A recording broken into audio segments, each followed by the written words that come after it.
It's Thursday, the 15th of August, and welcome to the Edinburgh Fringe.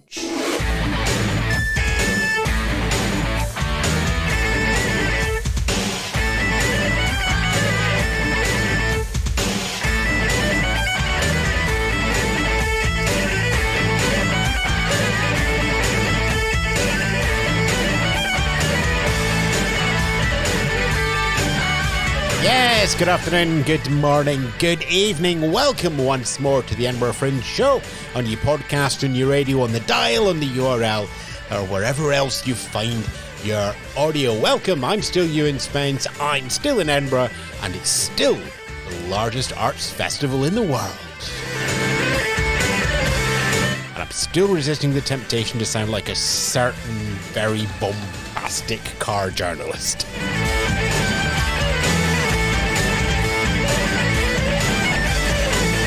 I mean, you know Buster Keaton said it originally back in the 1920s, yeah?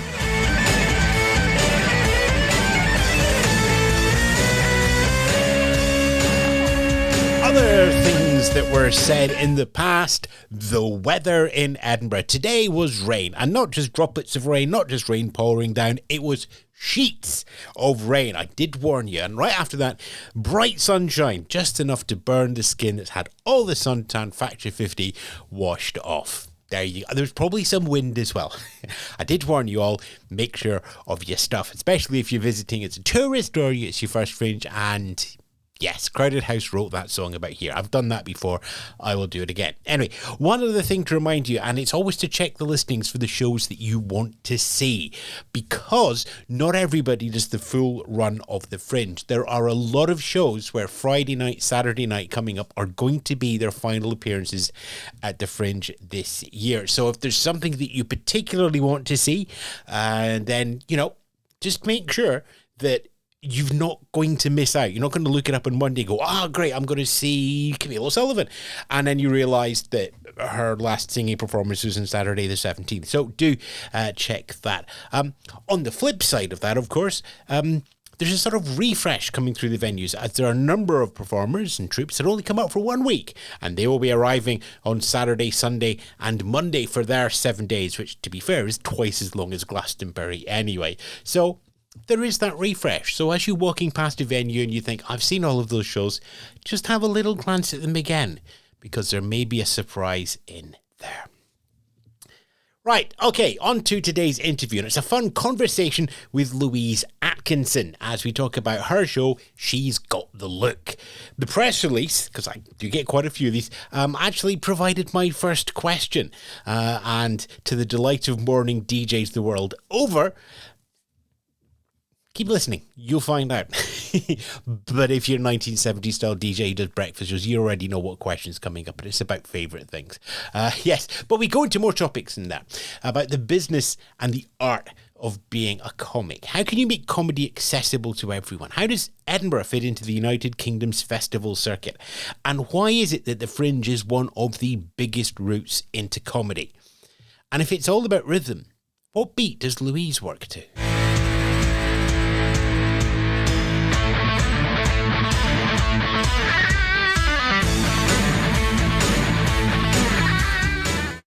Joining me now on the Edinburgh Fringe show, Louise Atkinson, a show She's Got the Look, which has a wonderfully detailed press release that goes into many details, but unfortunately I have my 1970s tribute DJ hat on. So when you have a question about preferences, I have to, by DJ law, have to go, what's your favourite biscuit? And if every presenter could ask me that question, it would make my life so much easier. The requests I've put in, and they insist on talking about my comedy, and I'm like, let's get to the biscuits, kids. Let's start early on. It changes. It's dependent on weather and mood. I'll be very honest with you. I'm quite partial to a bourbon myself. I know that's very generic, and this is controversial, but I would actually, in a top 3, put a digestive. Hear me out, the versatility of it. It can be used as a cheesecake base, good for dunking, can also be used for savoury and sweet. I'm talking about versatility factors, biscuit-wise, not just sole sugary enjoyment. So I would actually put a digestive up there. And as of this week, caramel digestives have also entered the chat. I'll be honest about that. Welcome to Talk Radio, where we're going over today's favourite biscuits. Please put your calls in on 0898 111 0000. But no, I'm sorry. Caramel digestives are an abomination. Mate, what are you chatting? What was a caramel digestive done to you? Because they've used the word caramel.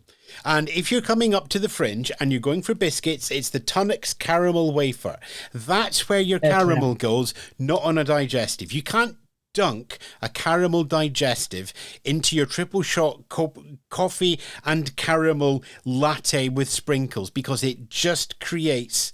Well, it creates this vortex that just draws in everything else. Plain digestive, I'm with you on that. But in terms of all-time biscuits, it's either the custard cream or the ginger nut.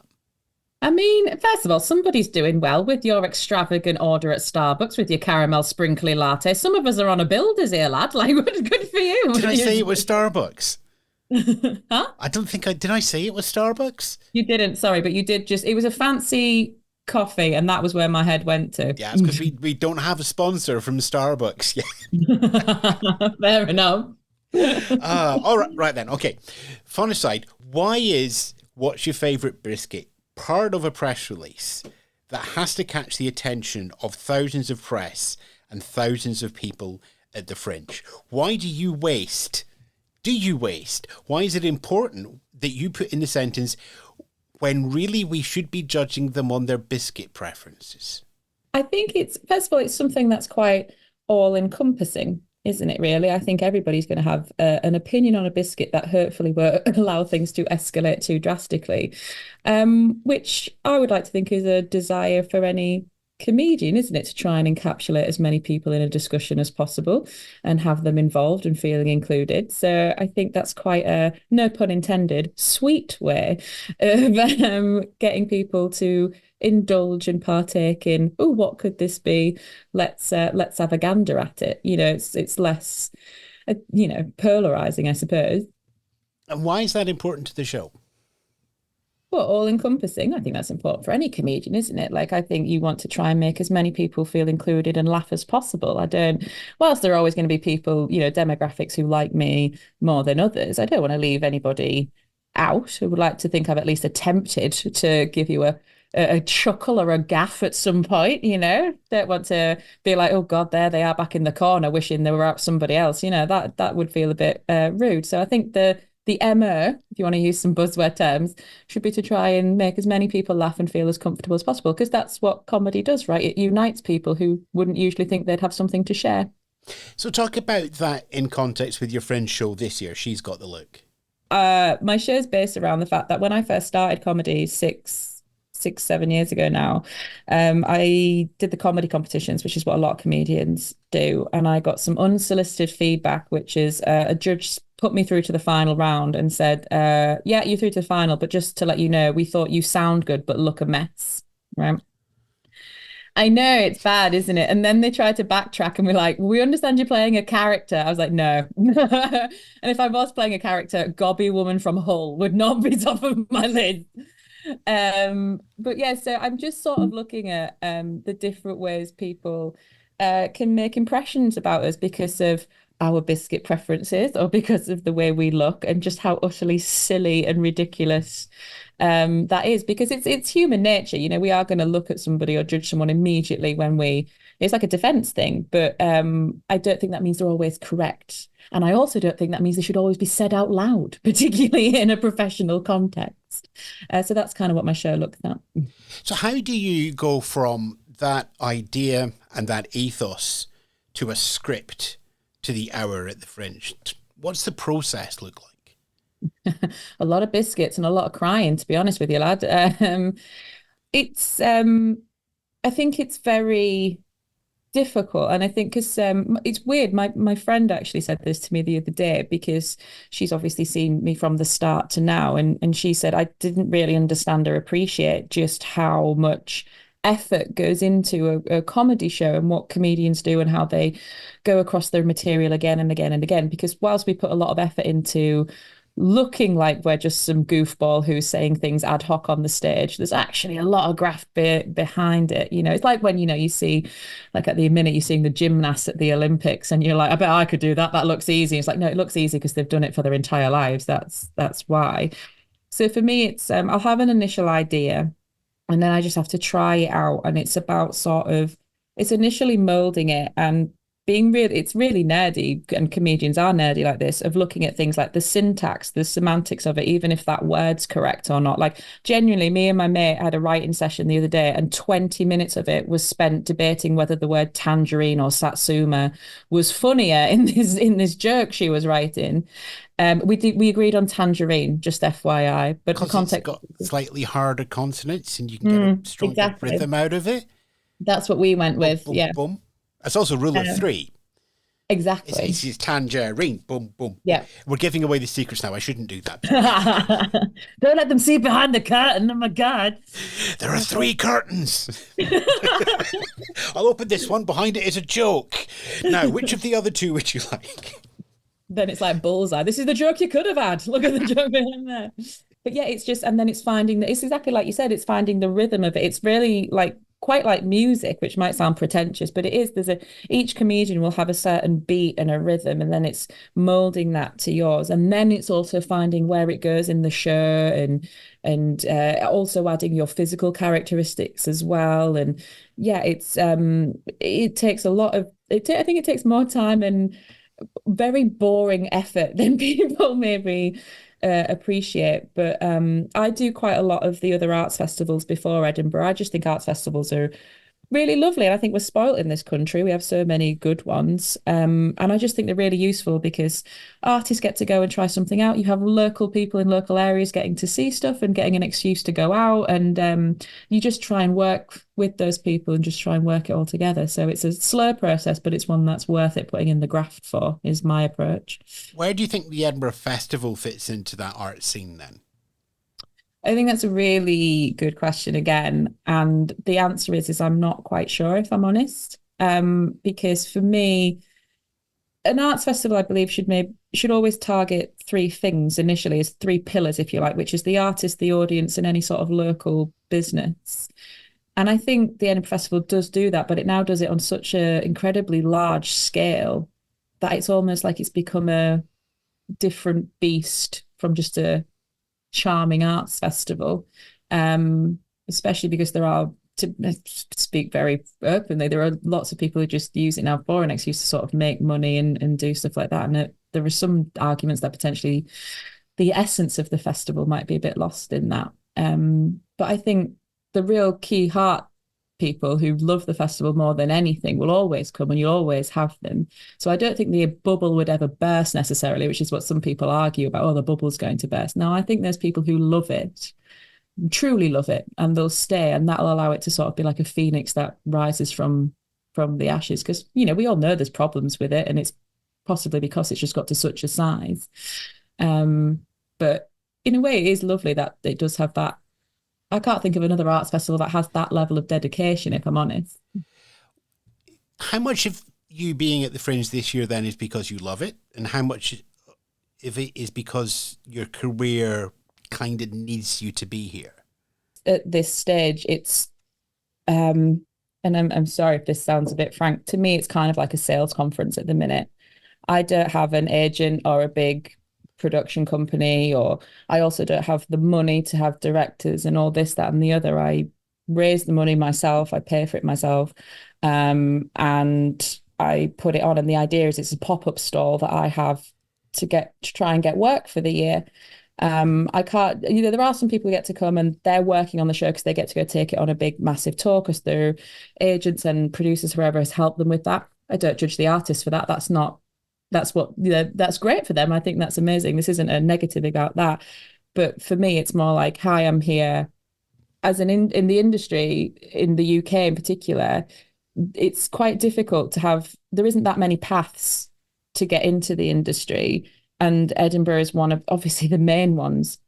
So whilst it is a bit, disenchanting, I suppose that's the truth, which is I'm there to try and sell myself. So you were at the Fringe last year with the show Mates. How Yeah. well did you sell yourself then? So that show I was actually went a lot better than I thought it was going to do. But again, it was one of those things like, it's a debut and there's a lot of pressure on acts who debut. I don't necessarily think that's correct, but like there is. And again, I was producing it myself, and I, raised the money myself. I did all the one thing. Again, I'll be completely transparent on this. I had to get a list together of everything I would need money wise. And in that, I made it vital that I hired somebody to help me with PR. That's the only person I had help me. Um, she's amazing and she was brilliant at her job. She also prioritizes working with working class acts, and she's really good at doing that. So it makes it a bit more manageable, which is very nice. But I knew I could do all the admin stuff. It would be a challenge, but there has to be an image of you and there needs to be a buzz. And I didn't want to have the capacity to do it, to be quite honest. And she's just much better at it than I am. So I knew it was a vital amount of money to spend, but it did end up therefore going well because I won one award, I got a couple of others, I got good reviews.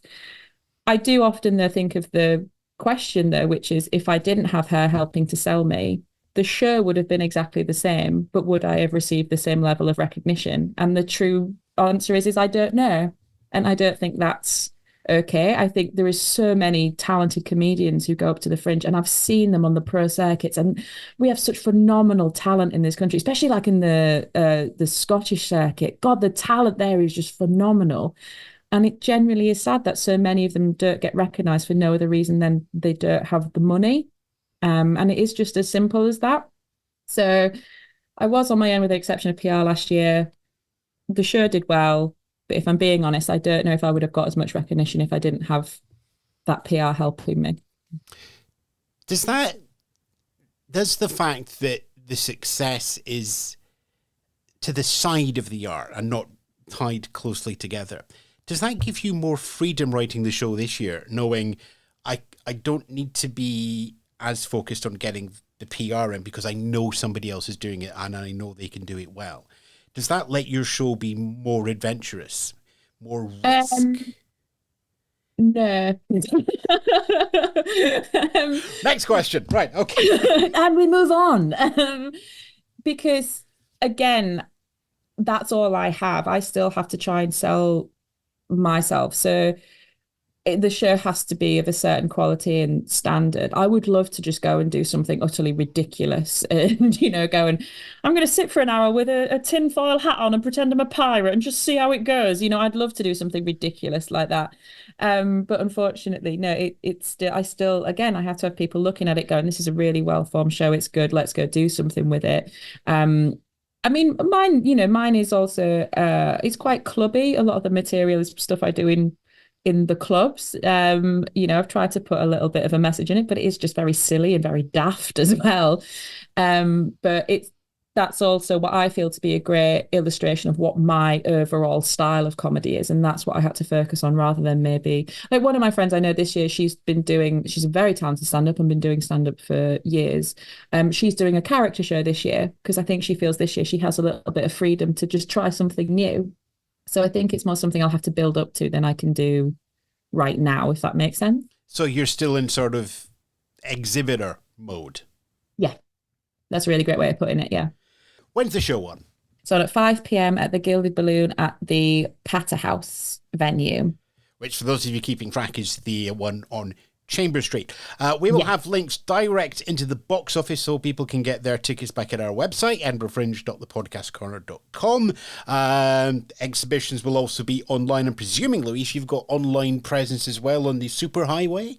I do. So I'm on Twitter and Instagram at @_L Atkinson_ because it looks aesthetically pleasing as a user handle. And I'm also on, I have a Facebook page as well, if anybody wants to tootle along and follow me on there. And we'll have links back to those sites as well. Louise, one question. Yeah. One last question, because you did do the biscuit question earlier, but I'm intrigued by the fact that you also said there was a beat and a rhythm at comedy and you had to find your own one. Given that, what we really should be judging is you on your music preference. Oh, no. Which bit of musical rhythm are you? I mean, come on. I mean, my show's called She's Got the Look. So if I don't have a rock set kind of 80s pop rhythm to the back of it, I don't think I could qualify myself. I actually have a very agnostic taste when it comes to music. Metallica Master of Puppets at 1 minute, and then I'm jamming to Taylor Swift at the next. It spans quite a wide spectrum. I will say that when I'm at the Fringe, I tell you one thing I do love, and I think they're there this year, is I always love those big orchestras that do the sort of 90s Ministry of Sound dance covers. Seeing an orchestra do that, I really love doing that. So although my personal beat, one person said once I looked like I played the drums because I looked like Animal from the Muppets. So I think mine's like a bit of a bang bang cymbal kind of beat. So what you're saying to me as a comedian is your rhythm is 2 drums and a cymbal fall off a cliff. Yeah, but bum.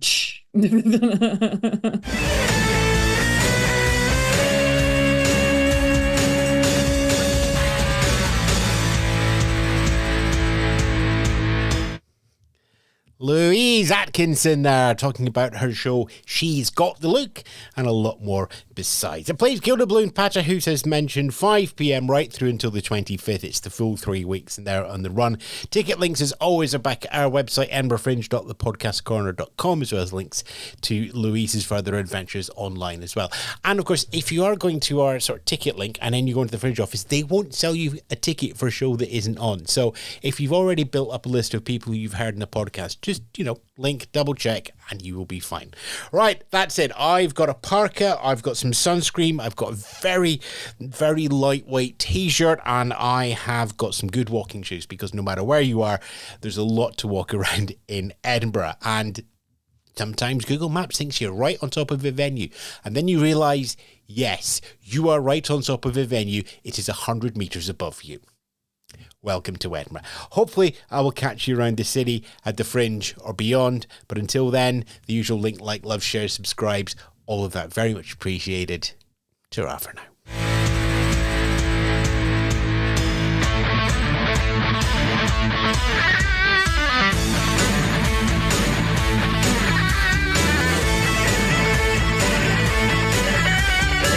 You've been listening to the Edinburgh Fringe Show, hosted by Ewan Spence, produced by Spence Media and Radio 6 International. Listen to more at edinburghfringe.thepodcastcorner.com.